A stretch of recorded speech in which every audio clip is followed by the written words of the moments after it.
पर होते हुए देखा। अमेरिका ईरान से संधि कर रहा था, लेकिन उसकी संधि को अमली जामा पहनाने में सबसे बड़ी बाधा इजराइल बना हुआ था। ये इजराइल इस हद तक बाधा बना हुआ था कि अब सुर्खियां हैं कि मध्यस्थ पाकिस्तान के फील्ड मार्शल आसिम मुनीर तक को भी मरवाने की इन्होंने प्लानिंग की थी। चाहे जो हो जाए, अमेरिका और ईरान संधि ना कर पाए। ये मैं नहीं, एक बहुत ही प्रसिद्ध पत्रकार के द्वारा किया गया कोट है। उस पर भी चर्चा हम आगे चलकर करेंगे। लेकिन उससे पहले ट्रंप ने लेकिन इस बात को बड़ा सीरियस ले लिया है, इस बात को कि मैं जब जब सीज फायर कराने गया, तुमने लेबनान पर गोला मार दिया। अब इजराइल का इलाज अमेरिका कैसे करेगा, ये दुनिया चाहती थी। लेकिन ट्रंप ने जिस तरीके से ये दाव चला है, वो दाव सीधा ना लगकर बड़ा ही स्पिन बॉल की तरह से मारा गया है। या क्या गया है, तुर्की के साथ हाथ मिलाने बढ़ चुका है अमेरिका। अब ये तुर्की की क्या कहानी है? ट्रंप ने कहा है कि अर्दगन बहुत बढ़िया आदमी है, और आप अगर हमारे पुराने कई सत्र देख चुके हैं तो आपको इस बात की जानकारी होगी कि अर्दगन और नेतन्याहू एक दूसरे के खिलाफ बिल्कुल पाबंद है, मतलब कि एक दूसरे को बिल्कुल पसंद नहीं करते। इतनी नफरत है एक दूसरे से कि ट्रंप कि नेतन्याहू के खिलाफ अर्दगन ने बस आतंकी ही करार नहीं दिया है, बाकी सारी तरह से केस कूस कर रखे हैं। वहीं दूसरी तरफ नेतन्याहू अर्दगन से कितनी नफरत करते हैं, इसका अंदाजा ऐसे लगाइए कि वो तुर्की के खिलाफ हेक्सागन बनाने की प्लानिंग में है, जिसमें भारत को, ग्रीस को, साइप्रस को, एक अरब देश को और एक अफ्रीकी देश को शामिल कर रहे हैं। और भारत का तुर्की के खिलाफ जो अपोजिशन है वो पाकिस्तान प्रेम है, क्योंकि तुर्की, पाकिस्तान, अजरबैजान तीनों मिलकर के एक साथ घूमते हैं।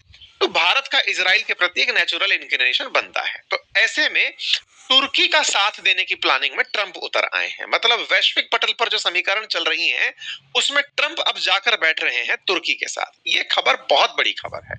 इतनी बड़ी खबर है कि हेडलाइन बनती है कि $700 मिलियन के तो केवल जेट इंजन बेचेंगे, क्योंकि कान नाम से एक 5th जनरेशन फाइटर जेट बना रहा है तुर्की, तो उसको बेचे जाएंगे फाइटर जेट के इंजन। और F-35 जिसको मांगने के लिए बीते 8 साल से तुर्की खड़ा हुआ है अमेरिका से कि हमें F-35 दे दो, क्योंकि रीजनल पावर्स में आप इजराइल को F-35 दे चुके हो, हमें भी दे दो, ताकि कल को हमारा युद्ध हो तो नाटो अलाई होने के नाम पर हम उसका सामना कर पाए। अमेरिका अब उसे वो भी देने का विचार बना चुका है। तो F-35 भी मिलने जा रहा है और 5th जनरेशन फाइटर जेट के लिए इंजन भी मिलने जा रहा है। यानी सीधा तरीके से अब इजराइल तुर्की की जंग में तुर्की का साथ देने के लिए ट्रंप सामने आ रहे हैं। ये एक प्रकार की प्रेशर टेक्निक भी हो सकती है, क्योंकि इजराइल जिस तरह से हाल में ट्रंप के किसी भी दबाव को मानने से इनकार कर दिया, तुर्की इजराइल जिस प्रकार से हर बार पीस डील में लेबनान पर गोलीबारी करके युद्ध को रोकने ही नहीं दिया, ये सब दर्शाता है कि ट्रंप भी अब इसका कोई काट ढूंढ रहे हैं। इस पूरी काट को इस तरह से समझा जाए कि पाकिस्तान और भारत के बीच में जो व्यवधान थे, उसमें पाकिस्तान के पक्ष लेकर ट्रंप ने जिस तरह से भारत के साथ दुश्मनी को बढ़ावा दिया, वैसे ही इजराइल के केस में वो तुर्की का साथ देकर करते हुए दिखाई दे रहे हैं। क्या भारत और इजराइल अब एक ही तरह से ट्रंप देख रहे हैं, या आने वाला समय बताएगा। फिलहाल के लिए इस खबर के मायने समझने के लिए थोड़ा इतिहास जान लेते हैं। इतिहास ये कि जिस तुर्की को फाइटर जेट F-35 चाहिए, उसके लिए उसने कितनी मिन्नतें की हैं, उसको मैं आपको ऐतिहासिक रूप से दिखाता हूं। चर्चा कैसे आई? अभी क्या थे, नाटो जो चीफ है रूट, वो ट्रंप से मिलने आए थे। उस समय पत्रकारों ने इनसे ये सवाल पूछ लिया। इन्होंने कहा कि अर्दगन विवादित व्यक्ति तो हैं, लेकिन मेरे लिए उन्होंने ईरान का साथ देना रोक दिया था। अब ये क्या कहानी है?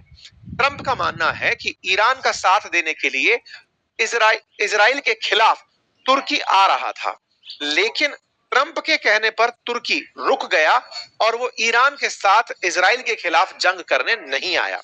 जब इन्होंने इस बात को मीडिया के सामने रखा तो इसके मायने निकाले जाने शुरू हुए। तो क्या मिस्टर प्रेसिडेंट आप उन्हें F-35 देने का सोच रहे हैं?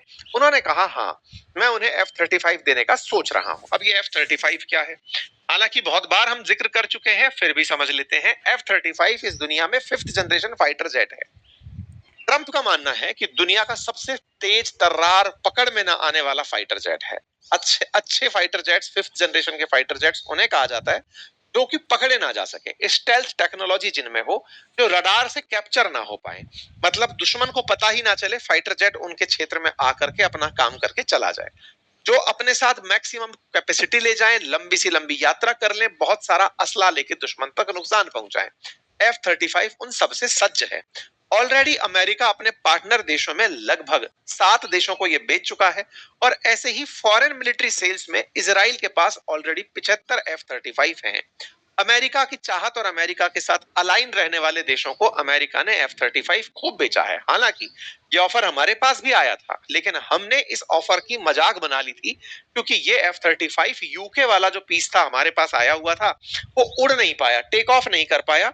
तो हमारे देश में F-35 के प्रति पहले ही सेंटिमेंट ये बन गया कि नहीं, F-35 तो नहीं लेंगे 5th जनरेशन के नाम पर। अब देखते हैं आगे की समीकरण क्या बनती है। लेकिन तुर्की F-35 लंबे समय से मांग रहा है। मैं आपको इतिहास दिखाता हूं 2018 का। तुर्की F-35 रिसीव करने के ऑलमोस्ट करीब था। 2018 की जून की खबर है। सब तैयारियां हो गई थी, ट्रंप का शासन था, तुर्की को F-35 देने की सहमति बन गई थी। लेकिन फरवरी आते आते 2019 की ट्रंप ने इन्हें F-35 देने से रोक दिया। क्यों रोक दिया? तुर्की ने थोड़ी समझदारी करी। क्या किया? उसने S-400 रशिया से परचेज कर लिया। अमेरिका इस बात से नाराज हो गया। एक तो तुम नाटो कंट्री हो, रशिया को तुम्हारे पास सामान बेचने की क्या जरूरत है? अगर तुम लेना है तो हमसे थर्ड सिस्टम परचेज कर लेते, इनसे S-400 क्यों लिए? तुर्की ने S-400 जब रशिया से परचेज किया तो इसकी नाराजगी में इन्हें F-35 से वंचित रख दिया गया।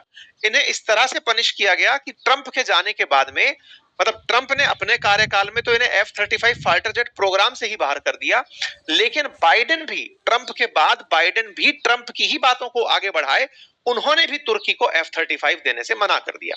लेकिन F-35 प्रोग्राम में नाटो के साथ में, अमेरिका के साथ में तुर्की शामिल था, तो जो पैसा इन्वेस्टेड था उस पैसे के बदले इन्हें कहा गया कि तुम F-16 अपडेट करवा लो हमसे। तो इन्हें F-16 की बेचान की गई, जो अमेरिका का वो उन्नत फाइटर जेट जो पाकिस्तान के पास भी है, लेकिन F-35 से इन्हें वंचित रखा गया। मतलब ऐसे समझिए कि इन्हें F-16 से ही काम चलाना पड़ा। F-35 के लिए इन्होंने खूब जद्दोजहद करी। $23 बिलियन तक मतलब इन्होंने खर्च करने का प्लान बनाया, F-16 ही इन्हें मिला, इन्हें F-35 नहीं मिला। F-35 किसके पास था? इजराइल के पास था। इजराइल उसी F-35 से ईरान पर भी कहर बरपाया, लेबनान, गाजा, इन सब जगह खूब सारा इस्तेमाल हुआ। ट्रंप अब दूसरी बार जीत कर आए। जब ट्रंप जीत कर आए तो उन्होंने पूरी तरह से पहले इजराइल का साथ दिया, लेकिन अब जाते हुए वो दिख रहे हैं तुर्की के पास। ऐसा क्यों बोल रहा हूं मैं? क्योंकि ट्रंप लगातार नेतन्याहू से खफा चल रहे हैं। ये ईरान इजराइल वाला मामला नहीं, इससे पहले भी गाजा वाले मामले में भी नेतन्याहू को खूब समझाया गया था कि गाजा में शांति हो जाने दो, लेकिन नेतन्याहू नहीं माने थे। ट्रंप इन्हें कई बार कह चुके थे कि देखो हम पीस डील करना चाहते हैं, नेतन्याहू नहीं चाहते थे। इतना तक हेडलाइंस बनने लगी कि उन्होंने इन्हें अपशब्द तक कह दिए। ये अखबारों की हेडलाइन बनी। हेडलाइन के बावजूद भी इजराइल ट्रंप की नहीं माना। सारे समझौतों के बीच भी लेबनान पर गोलीबारी जारी रखी।